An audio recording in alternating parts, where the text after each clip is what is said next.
முருகாச்சரணம்.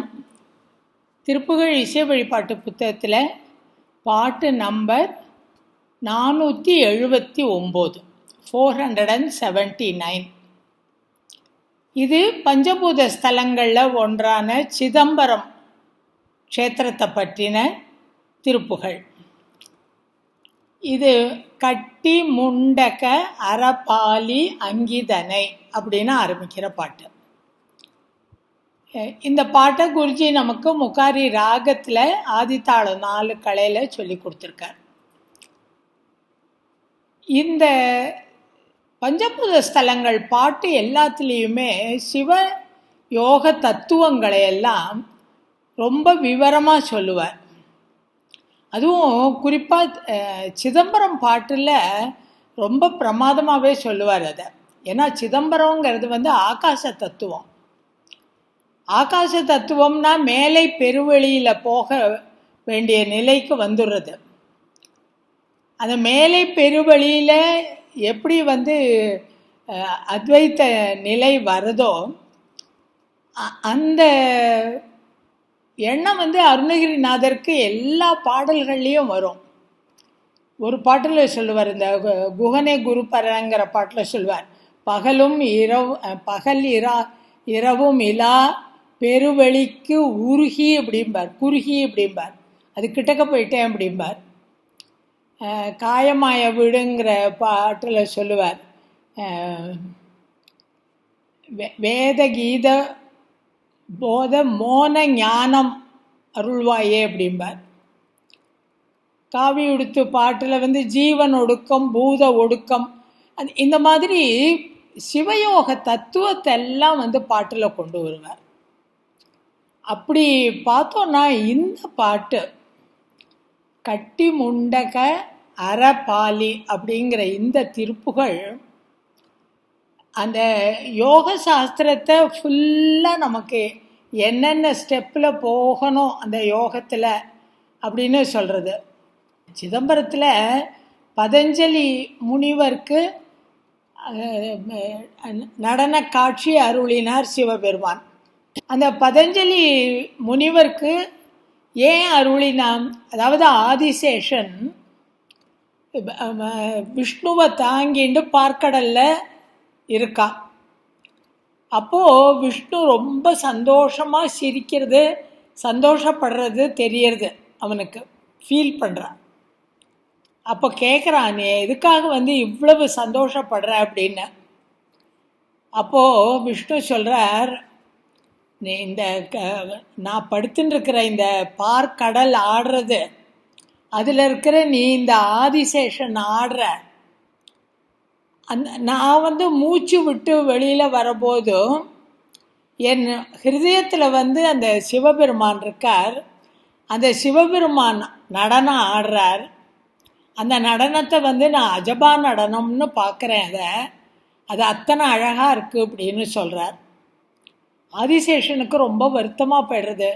ஐயோ, இவ்வளவு அழகான நடன காட்சி இவ்வளவு கிட்டக்க இருந்து கூட நம்மளால் பார்க்க முடியலையே அப்படின்னு. இன்னொன்று இன்சிடெண்ட் கூட சொல்லுவாள்.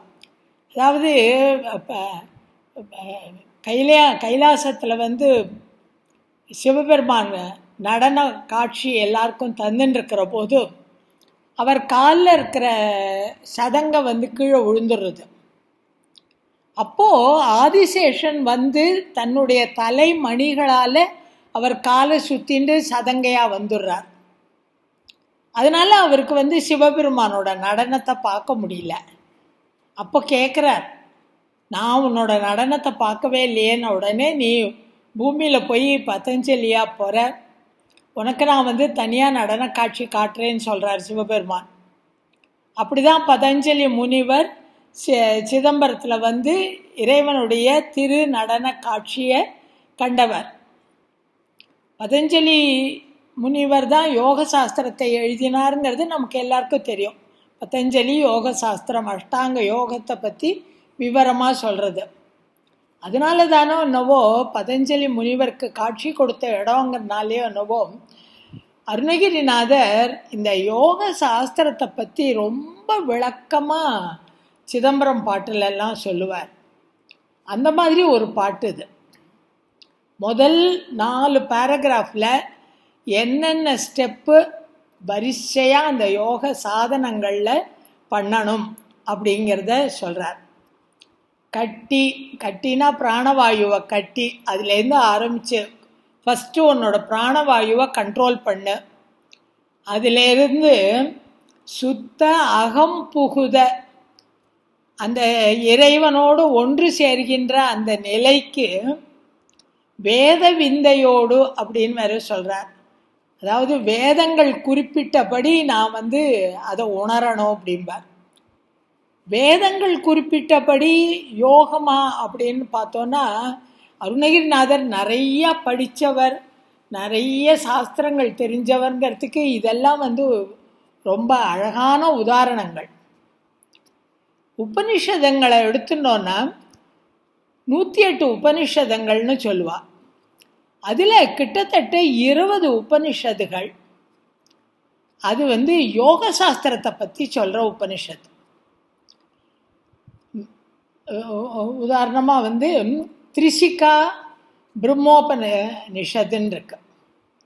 அதே மாதிரி யோக குண்டலினி உபனிஷத்துன்னு ஒன்று இருக்கு. இதெல்லாம் யோக சாஸ்திரத்தை விவரித்து சொல்கிறது. இதெல்லாம் பேஸ் பண்ணி வச்சு தான் பதஞ்சலி மற்ற முனிவர்கள்லாம் யோக சாஸ்திரங்களை தனித்தனியாக அடுத்த லெவலில் புத்தகங்களாக நமக்கு கொடுத்தா. அதனால வேதத்திலிருந்து வந்ததே இருக்கு. உபனிஷத்துகளே யோகங்களை பற்றி இருக்கு. அதை இந்த இடத்துல அவர் ரொம்ப அழகாக சொல்கிறார். அந்த வேத விந்தையோடு புகழ் வேணும். வேதத்தில் எப்படி சொல்லியிருக்கோ அந்த மாதிரி நான் இந்த யோக நிலைகளை அடைவேனா அப்படின்னு கேட்குறார். அதுக்கப்புறம் இந்த பாட்டில் 8, 2 அப்படிங்கிற 2 நம்பரை வச்சுட்டு ஒரு தரம் 8, 2, 10ன்னு ஒரு அர்த்தம் சொல்கிறார். இன்னொரு இடத்துல 8, 2 பெருக்கி 8, 2, 16ங்கிறதுக்கு ஒரு அர்த்தம் சொல்கிறார். அப்புறம் 8 தனியாக 2 தனியாக அதுக்கு ஒரு அர்த்தம் சொல்கிறார். அந்த வார்த்தைகளை 8, 2ங்கிற வார்த்தையை அவர் பிரயோஜனப்படுத்தியிருக்கிறது பெரிய பெரிய உண்மைகளை எல்லாம் அந்த இடத்துல சொல்கிறது. அந்த 8, 2 அறியாத என் செவியில் 8, 2 இதுவாம் இலிங்கம் என அப்படின்னு ஒரு பேராகிராஃபில் சொல்கிறார். அதில் சொல்கிற போது 8, 2 சேர்ந்தாக்க 10. அந்த அஷ்டாங்க யோகமும் 8ங்கிறது அஷ்டாங்க யோகம், 2ங்கிறது ஜகத்து மகத்துங்கிற 2 தத்துவங்கள். இதெல்லாம் தெரியாத எனக்கு நீ கவலைப்படாத, 8, 2 இதுதான்.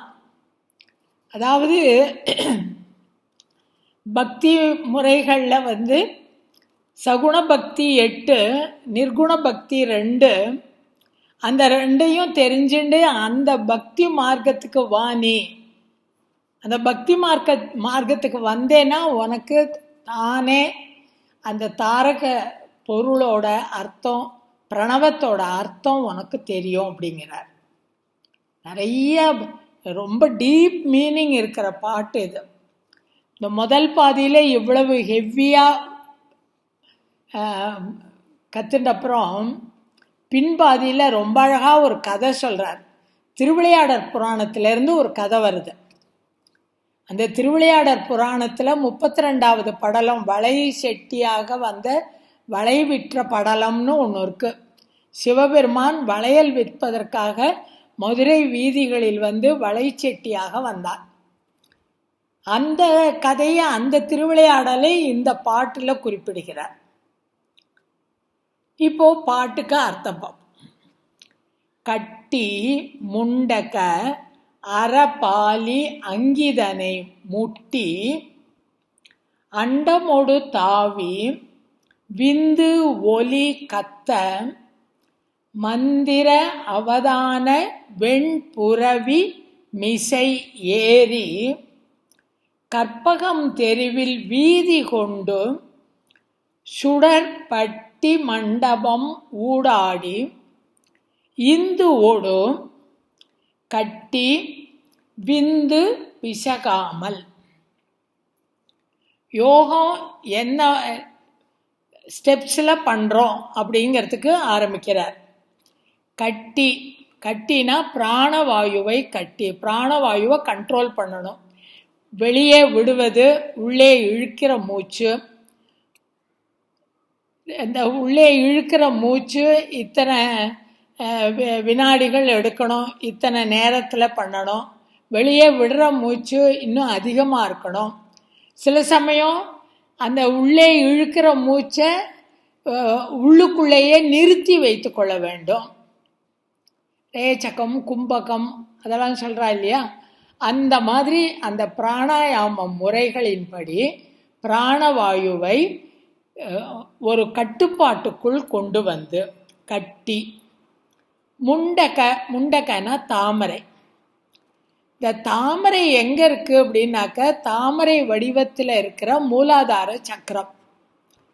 அந்த முண்டகம் அறப்பாலி அங்கி இருந்து ஆட்சி செய்கின்ற மூலாதாரத்தில் இருக்கின்ற தாமரை மலர் போன்ற மூலாதாரத்தில் அங்கிதனை மூட்டி. அங்கினா நெருப்பு. அந்த மூலாதாரத்தில் அக்னியை எழுப்பணும் அப்படிங்கிறார். அந்த அக்னியை எப்படி எழுப்புறது? மேல் நோக்கி உடம்புல போகிற வாயுக்கு பேர் பிராணவாயுன்னு பேர்.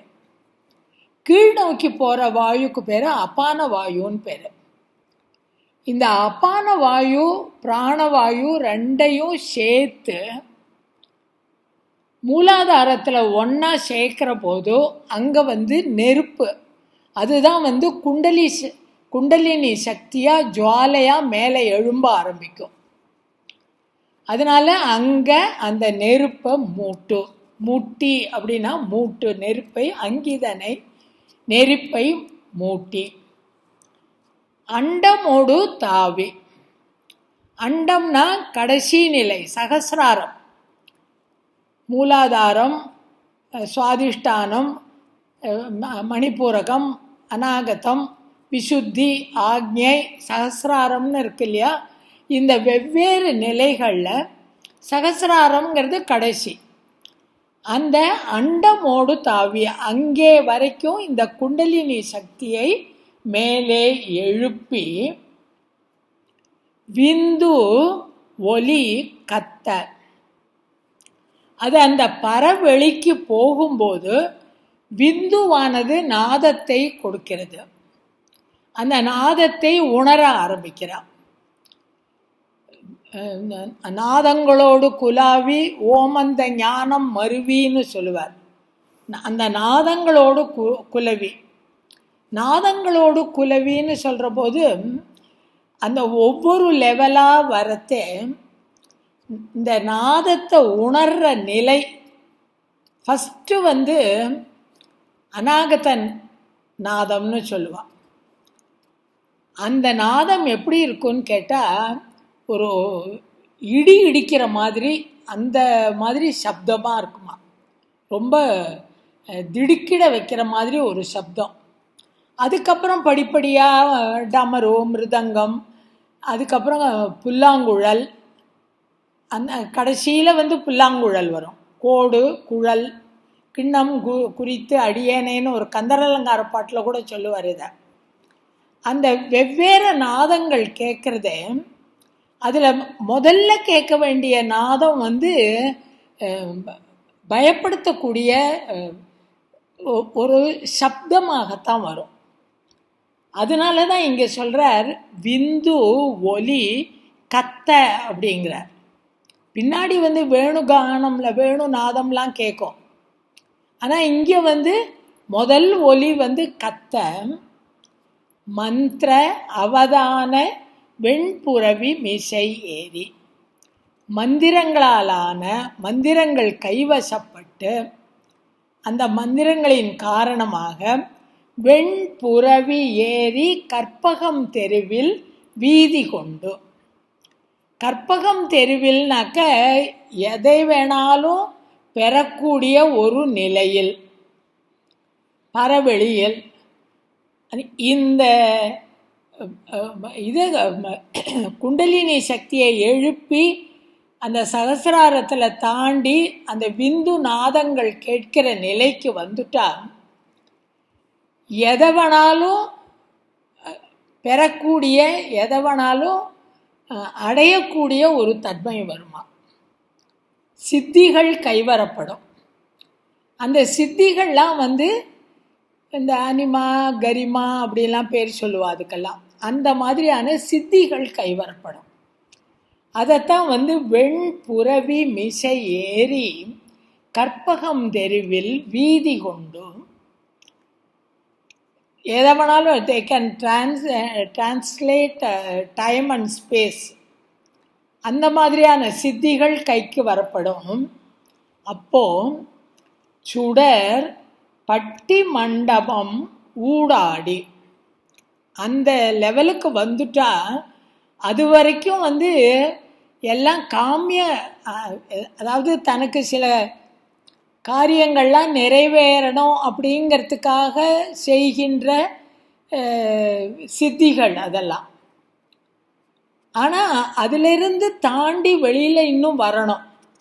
உண்மையான பரஞானம் கிடைக்கணும் அப்படின்னு சொன்னால் வெறுமை இந்த விந்து நாதம் கேட்கும்படியாக பண்ணி எதவனாலும் செய்யக்கூடிய சித்திகள்லாம் கைவரப்பெற்று மாத்திரம் இருந்தால் போகாது.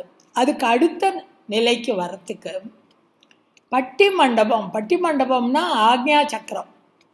அந்த ஆக்ஞா சக்கரத்தில் இருக்கிற சுடரை ஊடாடி, ஊடாடி அப்படின்னு சொன்னால் தியானம், தாரணை, பிரத்யாகாரம் இந்த மூணையும் ஒன்றா சேர்த்து அந்த தியானத்தில் மனசை நிறுத்தி விந்து பிசகாமல் இந்த லெவலுக்கு வரணும் அப்படின்னு சொன்னால் கடுமையான பிரம்மச்சரியத்தை கடைப்பிடிக்கணும்.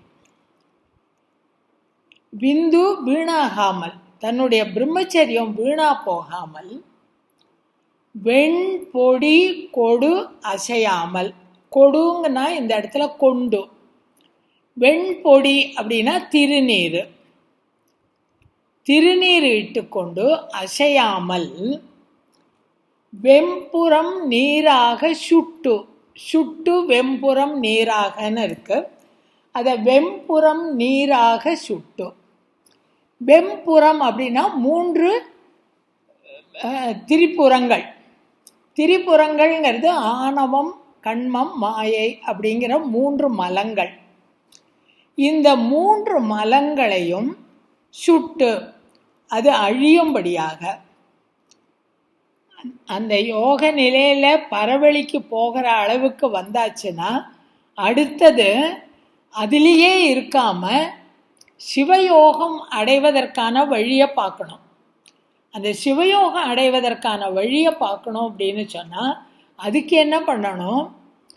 ஆக்ஞா சக்கரத்தில் சுடர் அந்த அக்னியை நிறுத்தி வச்சுட்டு மும்மலங்களையும் நீக்கி சமாதி நிலையில் இருந்து கொண்டு, தியான நிலையில் இருந்து கொண்டு கடுமையான பிரம்மச்சரியத்தை கடைப்பிடித்து விஞ்சை கொடு தத்துவங்கள் விழ சாடி எங்கே எது வேணாலும் போகிற, எங்கே வேணாலும் எதை வேணாலும் அச்சீவ் பண்ணுற அந்த சித்து வித்தைகள் இருக்கு இல்லையா, அந்த தத்துவங்களெல்லாம் போகும்படியாக அதிலெல்லாம் இருக்கிற ஆசைகளை எல்லாம் விட்டொழித்து சாடி வேண்டாம்னு வச்சா என் குணவர் சொர்க்கம் கையுள் ஆகும். எண் குணவர் அப்படின்னா சிவபெருமான். 8 குணங்களை உடைய சிவபெருமான், அவருடைய உலகம் எனக்கு ஆட்படும். எல்லா சித்திகளும் வரப்பெற்றிருந்தா கூட அடுத்தது இந்த ஆன்ம கண்ம மலங்களை எல்லாம் ஒழித்து கடுமையாக தியானத்தில் இருந்து அந்த சுடர் ஏங்கிற ஆக்ஞா சக்கரத்தில் வச்சுட்டு பார்க்குற போது தியானம் பண்ணுற போதும் சிவனுடைய குணம் வரும். எந்தை பதம் உரமேவி, அவனுடைய பாதங்களுக்கு அருகில் போவேன். அப்போ துக்கம் வெந்து விழ, எனக்கு இந்த பிறவி என்கிற துக்கம் என்னை விட்டு நீங்கும். ஞானம் உண்டு, உயர்ந்த ஞானத்தை நான் அடைகிறேன். குடில் வஜ்ரங்கள் என மேனி தங்கமுற சுத்த அகம் புகுத. என் உடம்பு எப்படி ஆயிடும்னு கேட்டால், வைரம் பாஞ்ச உடம்பாட்டம் அவ்வளோ ஸ்ட்ராங்காக ஆகிடுமா, தங்கம் மாதிரி தகதகன்னு ஜொலிக்குமா.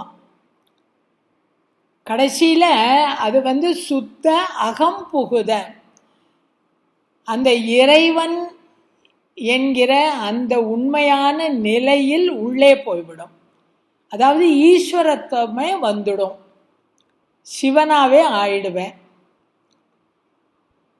இந்த நிலைகளையெல்லாம் தாண்டி நான் தியானம் செய்கிற போதும் என்னுடைய பற்றுக்களை எல்லாம் நீக்கி, என்னுடைய மலங்களை எல்லாம் போக்கி, என்னை சேர்ந்த தத்துவங்களெல்லாம் என்னை விட்டு விலகும் போதும் எனக்கு உண்மையான ஞானம் வருது.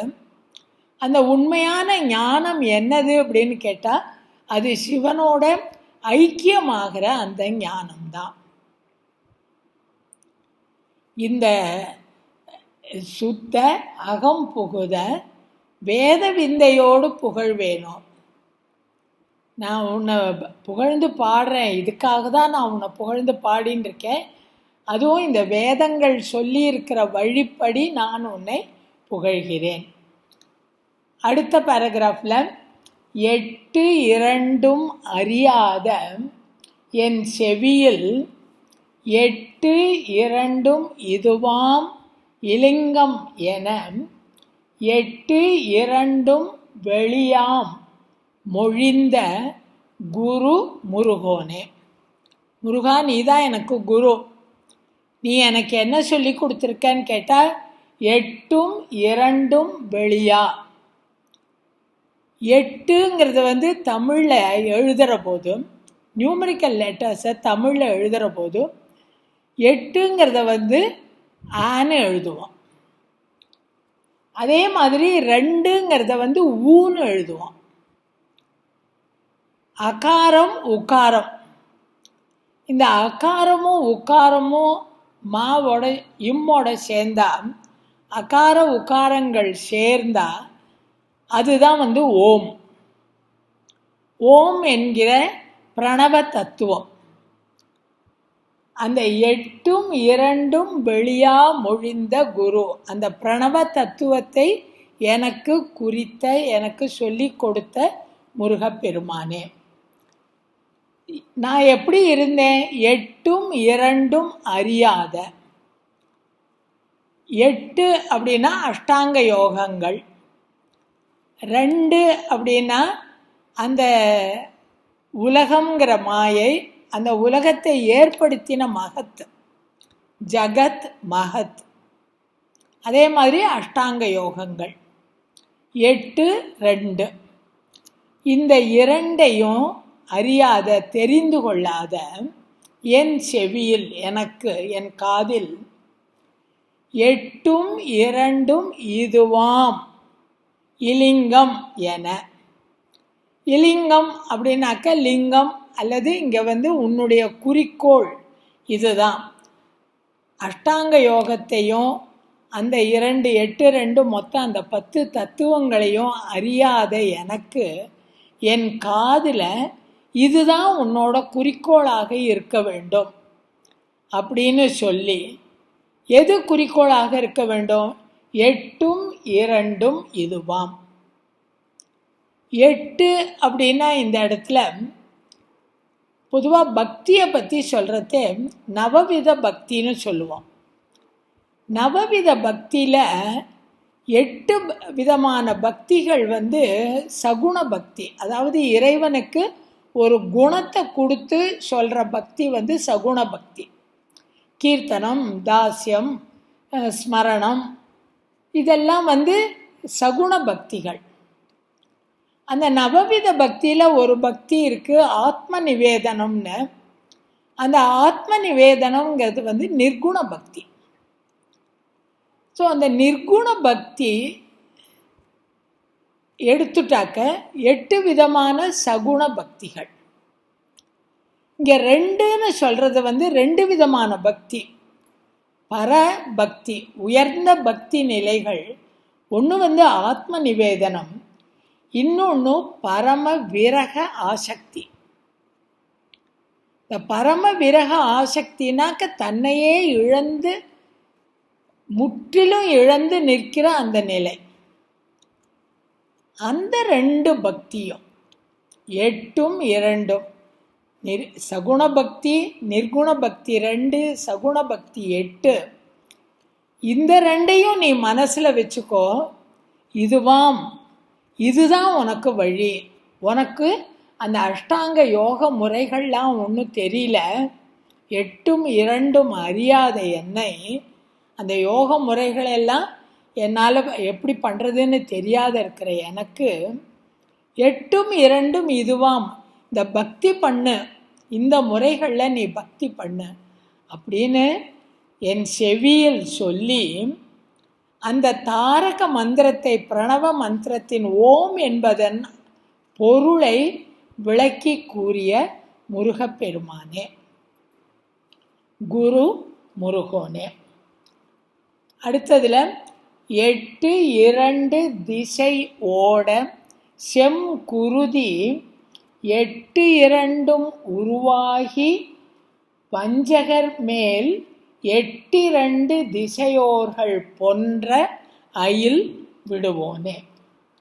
8 2 திசையோட, 8 திசைகள்னாக்க 8 திசைகள், மேற்கு கிழக்கு வடக்கு தெற்கு வடமேற்கு வடகிழக்கு தென்மேற்கு தென்கிழக்குன்னு சொல்கிறோம் இல்லையா, அந்த 8 திசைகள். அப்புறம் 2 திசைகள்னாக்க மேலே ஊர்த்வம் அதம் கீழே. ஸோ 10 திசைகள்.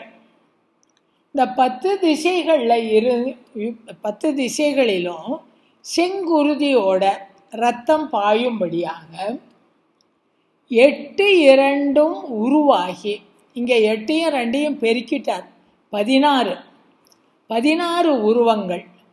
அதாவது சுப்பிரமணியத்துக்கு 16 மூர்த்தங்கள் சொல்கிறா.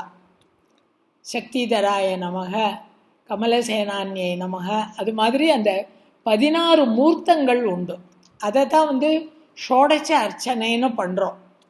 அந்த 16 உருவங்களுக்கும் 16 மூர்த்தங்களுக்கும் நீ அந்த 16 உருவாக வஞ்சகர் மேல், அந்த சூரர்களின் மேல் 8 2 திசையோர்கள் போன்ற, அவ 10 திசைகளிலிருந்தும் வந்தா அவர்கள் அழியும்படியாக வேலை விடுத்தவனே, அயில் விடுவோனே. பொன்றனா அழிய, அயில்னா வேல், வேலை அனுப்பிய முருகப்பெருமானே. செட்டி என்று சிவகாமி தன் பதியில் கட்டு செங்கை வளைகூறும் எந்தை இட சித்தமும் குளிர அனாதி வன்பொருளை நவில்வோனே. செட்டி என்று, அதாவது வளைச்செட்டி என்று சிவகாமி தன் பதியில், சிவகாமி பார்வதி தேவியின் ஊர், அதாவது மதுரை மாநகரத்தில் கட்டு செங்கை வளைகூறு எந்தை, எந்தை என் தந்தை சிவபெருமான் என்ன பண்ணினாரா, கட்டு செங்கை வளைகூறு, வளை அடுக்கி விடுறேன், வளை வாங்கலையா, அழகிய கைகளுக்கான வளையல்கள் எங்கிட்ட இருக்குது, வாங்கிக்கோங்கோ அப்படின்னு கூவி அழைத்தார். கூறு அப்படின்னா இந்த இடத்துல கூவி அழைத்த சிவபெருமான் சித்தமும் குளிர, அவர் மனம் குளிரும்படியாக அனாதி வன்பொருளை, ஆதியும் அந்தமும் இல்லாத அந்த தாரக பொருளின் பொருளை நவில்வோனே, அவருக்கு எடுத்து கூறிய முருகப்பெருமானே. செட்டி என்று வனம் மேவி இன்ப ரச சக்தியின் செயலினாளை அன்புருக தெட்டி வந்து புலியூரின் மன்றுள் வளர் பெருமாளே. செட்டி என்றுனா இங்கேயும் வந்து வளைச்செட்டி, முருகன் வளைச்செட்டியாக வந்தான்னு ஒரு ஆக்சுவலாக கந்த புராணத்தில் அந்த செய்தி இல்லை. கந்த புராணத்தில் கிழவனாக வந்தது வேங்கை மரமா நின்றதெல்லாம் இருக்குது. ஆனால் வள்ளியை கவர்வதற்காக வளைச்செட்டியாக வந்தாங்கிற செய்தி வந்து கந்த புராணத்தில் இல்லை. ஆனாலும் அந்த கதை வந்து வழக்கில் இருக்குது.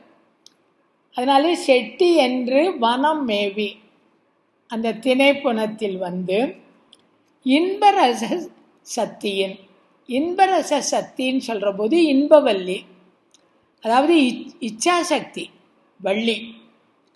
அதனால்தான் இன்பரச சக்தியின் செயலினாலே இச்சாசக்தியாக விளங்குகின்ற வள்ளி பிராட்டியை அன்புருக தெட்டி வந்து, மிகவும் பிரியத்தோடு தெட்டி வந்து அங்கேருந்து கடத்தின்னு வந்துட்டாராம்.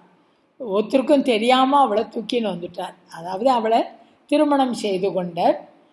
புலியூரின் மன்றுள் வளர், புலியூர் என்கிற சிதம்பரத்தில் இருக்கின்ற முருகப்பெருமானே, நீ எனக்கு சுத்த அகம் புகுதும் அந்த நிலையை எனக்கு தருவாயாக அப்படின்னு கேட்குறார். முருகாச்சரணம்.